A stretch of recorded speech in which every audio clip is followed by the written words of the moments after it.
దేవుని మందిరాన్ని నడిపించాల్సిన బాధ్యత, ప్రారంభించాల్సిన బాధ్యత మనందరి మీద ఉంది.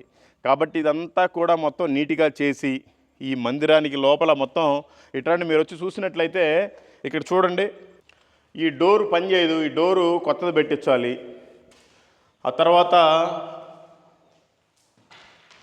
ఇదిగోండి ఈ కిటికీ కూడా మొత్తం పోయింది, ఆ కిటికీ కొత్త చేయించాలి. ఇదిగోండి ఈ కిటికీ కూడా పోయింది, ఇది కూడా కొత్త చేయించాలి. మొత్తం పుచ్చిపట్టిపోయింది. నేనేదో కొంచెం రిపేర్లు అది ఇదంటే సరిపోద్ది అనుకున్నాం, కానీ మొత్తం పుచ్చిపట్టిపోయింది.